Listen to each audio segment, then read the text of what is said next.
आज 19 फेब्रुवारी महाराजांची जयंती. छत्रपती शिवाजी महाराजांना मुजरा करून माझे भाषण चालू करतो.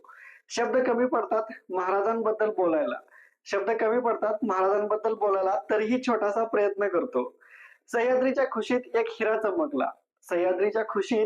चमकला. भगवा टिळा चंदनाचा शिवनेरीवर फडकला.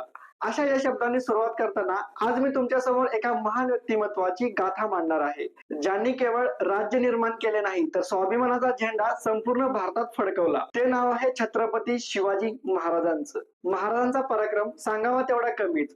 16व्या वर्षात तोरणा किल्ला जिंकला आणि स्वराज्याचं तोरण बांधलं. जावळीचा प्रदेश जिंकला. प्रतापगडची लढाई असेल, अफजल खानाचा कोथळा बाहेर काढला, शाहिस्तेखानावर हल्ला केला, त्याची बोटे छाटली. मुघल साम्राज्याच्या महत्वाच्या शहरांपैकी असलेलं एक शहर सुरत लुटून आपली शक्ती दाखवली.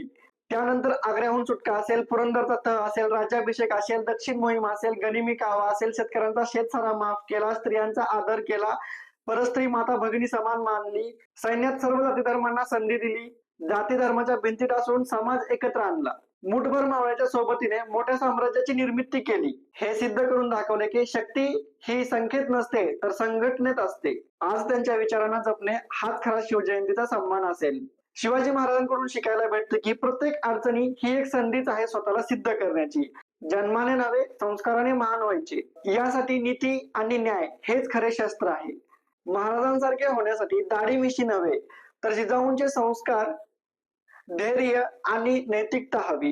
त्यांच्या जीवनातील प्रत्येक संघर्ष आपल्याला सांगतो स्वराज्य म्हणजे स्वतःच्या मनावरचा विजय. चला आपणही त्यांच्या मार्गाने चालून स्वतःच्या जीवनात स्वराज्य निर्माण करूया.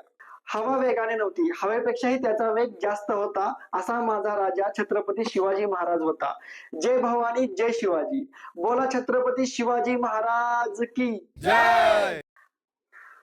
मला 2 शब्द बोलण्याची संधी दिली त्याबद्दल सर्वांचे आभार. छत्रपती श्री शिवाजी महाराज